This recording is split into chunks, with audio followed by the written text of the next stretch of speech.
Hello दोस्तों, आज date है 5 फरवरी 2022। एक बार फिर से मैं हाजिर हूँ इंपॉर्टेंट इवेंट्स के साथ। आप कंप्लीट वीडियो ध्यान से देखें क्योंकि लास्ट में आपको 2 क्वेश्चंस के जवाब देने हैं। आज का पहला क्वेश्चन है, वर्ल्ड कैंसर डे, विश्व कैंसर दिवस, ये प्रतिवर्ष किस डेट को मनाया जाता है? तो वर्ल्ड कैंसर डे ये मनाया जाता है आपका 4 फरवरी को। कब? 4 फरवरी को। 2 फरवरी को आपका वर्ल्ड वेटलैंड डे था और 4 फरवरी को वर्ल्ड कैंसर डे है, याद रखिएगा। ये देख लीजिए आप, हर वर्ष union for international cancer control इसके द्वारा 4 फरवरी को वर्ल्ड कैंसर डे मनाया जाता है। इस बार थीम क्या है वर्ल्ड कैंसर डे का? तो थीम है क्लोज द केयर गैप। क्या? Close the care gap. अच्छा, ये 4 फरवरी को ही वर्ल्ड कैंसर डे क्यों मनाया जाता है? तो 4 फरवरी को इसलिए मनाया जाता है क्योंकि 4 फरवरी सन 2000 में वर्ल्ड कैंसर कॉन्फ्रेंस की गई थी। कहाँ पर? पेरिस, फ्रांस में। इसीलिए 4 फरवरी को वर्ल्ड कैंसर डे मनाया जाता है। बात कर लेते हैं union for international cancer control, इसकी स्थापना कब की गई थी? तो इसकी स्थापना की गई थी 1933 में। इसका हेडक्वार्टर कहाँ है? जिनेवा, स्विट्जरलैंड में। और union for international cancer control, इसके प्रेसिडेंट कौन है? Anil D cruise. कौन है? Anil D cruise. Next question है, बजट 2022-23 के अनुसार कोई भी डिजिटल एसेट होगी अगर आप, तो उस पर टैक्स लायबिलिटी कितनी होगी? तो डिजिटल एसेट से अगर आप इनकम जनरेट कर रहे हैं तो उस पर टैक्स लायबिलिटी 30% की आएगी सीधे। बिटकॉइन वगैरह जितने भी आपकी क्रिप्टो करेंसीज हैं, लोग उनमें ट्रेड कर रहे हैं ना, तो अगर उससे आप कोई भी इनकम जनरेट कर रहे हैं तो आपकी टैक्स लायबिलिटी कितनी होगी? 30% होगी। यहाँ पर आप देख लीजिए, तो इनकम किसी भी डिजिटल एसेट से आप क्रिएट कर रहे हो तो 30% टैक्स लायबिलिटी बनाएगी। इसके अलावा आपको टैक्स डिडक्शन देना पड़ेगा 1% एट सोर्स। अच्छा, सोर्स पे क्यों इन्होंने 1% का टैक्स डिडक्शन लिया? ताकि ये पता कर सकें कि ट्रांजेक्शन का ओरिजिन कहाँ पे है। तो एक तरह से ये पकड़ना भी चाहते हैं उस इंसान को, याद रखिएगा। जो आपकी ये बिटकॉइंस होती हैं, इनमें ब्लॉक्स में ट्रांजेक्शन होता है।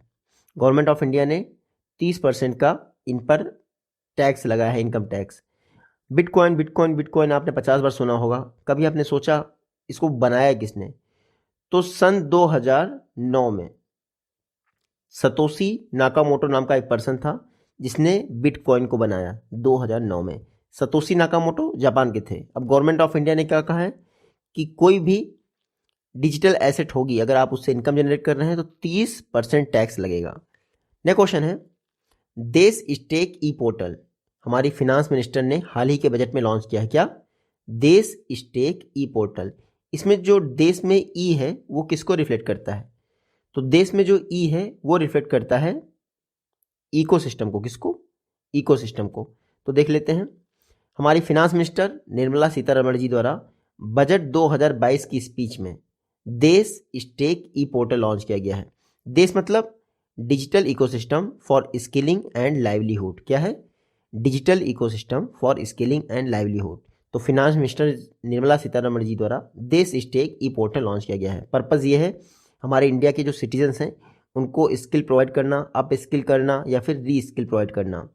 तो एक तरह से वर्ल्ड क्लास डिजिटल यूनिवर्सिटी और देश स्टेक ई पोर्टल ये सेटअप किए जाएंगे अप स्किलिंग, री स्किलिंग, क्रॉस स्किलिंग के लिए, ताकि इंडिया ग्लोबल हब बन सके टैलेंट का। और जो हमारी इंडस्ट्री रहती है उनकी डिमांड भी ऐसी रहती है। तो ये जो देश स्टेक ई पोर्टल है इंडस्ट्री के साथ जोड़ दिया जाएगा ताकि उनकी रिक्वायरमेंट के हिसाब से स्किल प्रोवाइड किया जा सके। तो याद रखिएगा, DESH stack e portal finance minister ji ने नाम लॉन्च किया है। देश का फुल फॉर्म है digital ecosystem for skilling and livelihood. Next question है, IBBI insolvency and bankruptcy board of India, इसके चेयरमैन कौन अपॉइंट हुए हैं?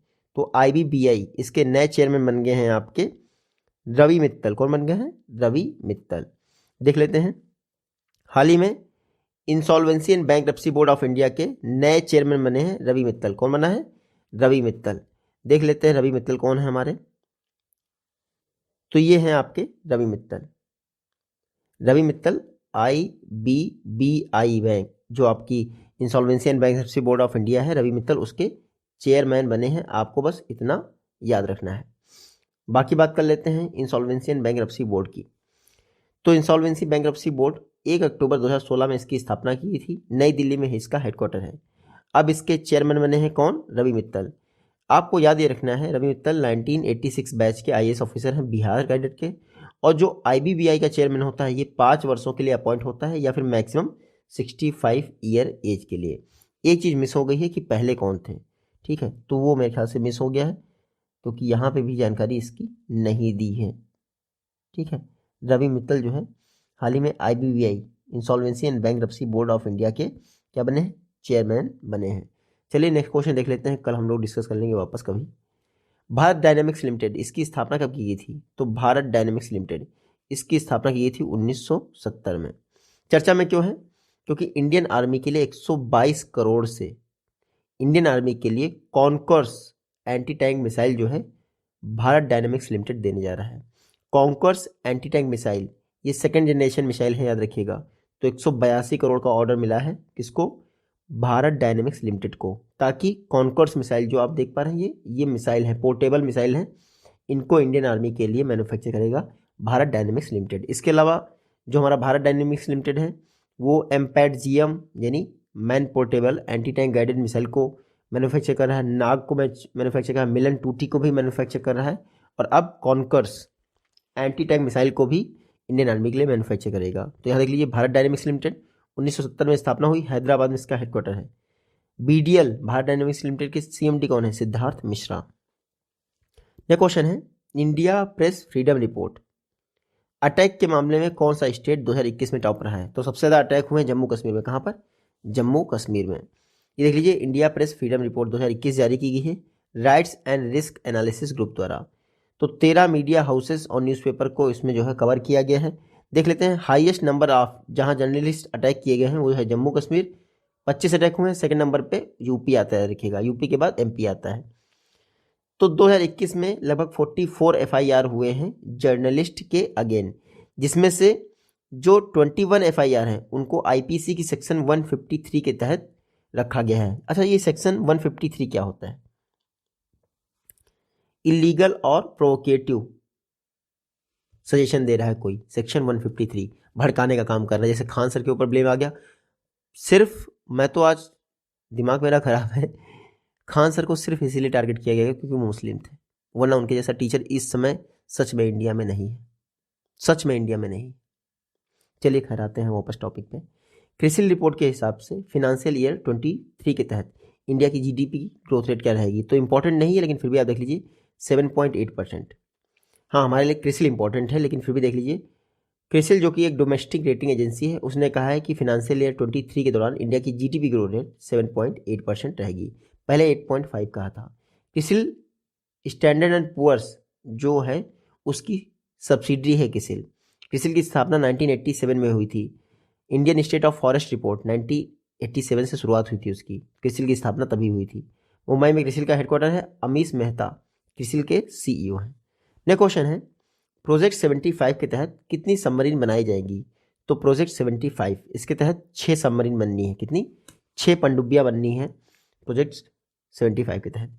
देखिए जो 5वीं पनडुब्बी है प्रोजेक्ट 75 में आईएनएस वागीर, इसको कमेंस कर दिया गया है सी ट्रायल के लिए आईएनएस वागीर।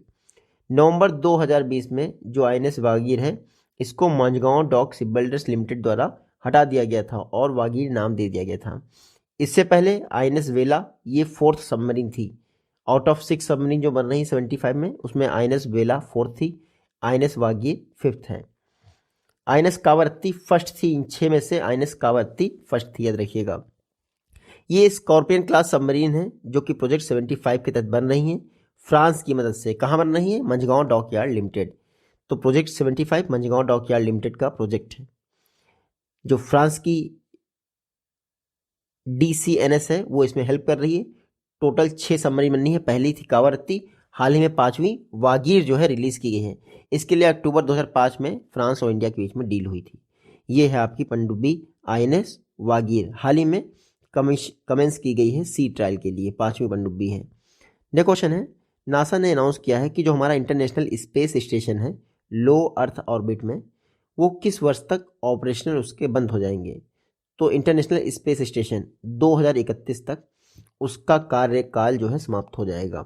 तो 2021 में इंटरनेशनल स्पेस स्टेशन अपने काम जो है बंद कर देगा। क्यों, क्योंकि जो इंटरनेशनल स्पेस स्टेशन का एक बहुत बड़ा पार्ट है वो 2031 में दक्षिणी प्रशांत महासागर में गिर जाएगा। इस तरह से आपका जो इंटरनेशनल स्पेस स्टेशन है वो काम करना बंद कर देगा। ये लो अर्थ ऑर्बिट में चक्कर लगा रहा है आपका इंटरनेशनल स्पेस स्टेशन। स्पीड क्या है? 8 किलोमीटर प्रति सेकंड के हिसाब से। लगभग 20 वर्षों से ये इंटरनेशनल स्पेस स्टेशन ऐसे ही चक्कर काट रहा है। यहाँ पर स्पेस रिलेटेड रिसर्च की जाती हैं। अमेरिकन फुटबॉल फील्ड के बराबर इसका साइज़ है और याद रखिएगा एक बार में 6 लोग यहाँ पर परमानेंटली रहते हैं। उसके बाद अलॉन्ग विद विजिटर, जिसमें आपके विजिटर भी शामिल हैं। इंटरनेशनल स्पेस स्टेशन इन 4 कंट्रीज़ की हेल्प से बना है, United state, Japan, Russia and Europe. ठीक है, पहली बार अगर बात की जाए इंटरनेशनल स्पेस स्टेशन की तो उसके लिए पार्ट 1998 में गया था रशिया के रॉकेट से। तो इंटरनेशनल स्पेस स्टेशन नासा ने कहा 2031 तक डीएक्टिवेट हो जाएगा। अच्छा, नासा ने हर्मीज मिशन की भी घोषणा की है, वो याद रखिएगा। नेक्स्ट क्वेश्चन है, मिड डे मील स्कीम किस वर्ष लॉन्च की थी? तो मेरे ख्याल से 1995 में mid day meal scheme launch की थी। चर्चा में क्यों है? गवर्नमेंट ऑफ इंडिया ने क्या किया है, जो मिड डे मील स्कीम है उसमें मिलेट्स को भी शामिल कर लिया है ताकि न्यूट्रिशन सपोर्ट दिया जा सके बच्चों को। प्रधानमंत्री पोषण स्कीम आपको पता ही है, इसमें बाजरा, रागी, ज्वार इन सभी को शामिल किया गया है एंटीऑक्सीडेंट के तौर पर। और मिलेट आपको पता ही है न्यूट्रिशन सपोर्ट का काम करते हैं। जो मिड डे मील स्कीम है इसमें 3 तरह का फूड दिया जाता है, rice, wheat and coarse grain, याद रखिएगा आप। तो mid day meal scheme ministry of education की स्कीम है, सेंट्रली स्पॉन्सर्ड स्कीम है। मिड डे मील स्कीम को 1995 में लॉन्च किया था। ये वर्ल्ड का लार्जेस्ट स्कूल मील प्रोग्राम है प्राइमरी एजुकेशन के लिए। कक्षा 6 जो 6 से 14 तक की एज ग्रुप के होते हैं बच्चे, उनके लिए इंप्लीमेंट किया जाता है। तो एजुकेशन मिनिस्ट्री की स्कीम है, कोर्स सीरियल भी शामिल किया जाएगा मिड डे मील स्कीम में। नेक्स्ट क्वेश्चन है, एक्सिम बैंक द्वारा श्रीलंका को कितने अमाउंट का लाइन ऑफ क्रेडिट जो है स्वीकार किया गया है? तो $500 मिलियन का लाइन ऑफ क्रेडिट दिया जाएगा श्रीलंका को। किसके द्वारा? एक्सिम बैंक के द्वारा। देखिए $500 मिलियन का क्या देगा लाइन ऑफ क्रेडिट, कौन देगा? Exim bank, export import bank of India. Government of India के बिहाफ पर दिया जाएगा श्रीलंका को ताकि पेट्रोलियम प्रोडक्ट जो है परचेज कर सके। Line of credit agreement India द्वारा कई बार बढ़ाया जा चुका है। अब तक लाइन ऑफ क्रेडिट एग्रीमेंट जो श्रीलंका के लिए है वो $2.8 बिलियन हो चुका है। कितना? $2.8 billion. Line of credit agreement की बात की जाए तो अभी तक जो हमारा एक्सिम बैंक है वो 276 लाइन ऑफ क्रेडिट एग्रीमेंट कर चुका है 61 देशों के साथ, जो कि डिफरेंट कॉन्टिनेंट में है। टोटल लाइन ऑफ क्रेडिट के तहत जो सपोर्ट इंडिया द्वारा दिया जा रहा है वो $27.84 बिलियन दिया जा रहा है। कितना? $27.84 बिलियन इन 61 देशों को। Export import bank of India 1982 में स्थापना हुई, मुंबई में इसका हेडक्वार्टर है। नेक्स्ट क्वेश्चन है, 2021 में इंडिया का टॉप ट्रेडिंग पार्टनर कौन रहा है? कैलेंडर ईयर यानी जनवरी से दिसंबर के बीच में यूएसए इंडिया का टॉप ट्रेडिंग पार्टनर रहा है। हालांकि हमने इंपोर्ट चाइना से सबसे ज़्यादा किया, ठीक है, लेकिन टॉप ट्रेडिंग पार्टनर यूएसए रहा है इंडिया का हमेशा की तरह। 112.3 बिलियन 112.3 बिलियन का आसपास ट्रेड हुआ है इंडिया और यूएसए के बीच में। चाइना सेकंड प्लेस पे रहा है और यूएई थर्ड पे।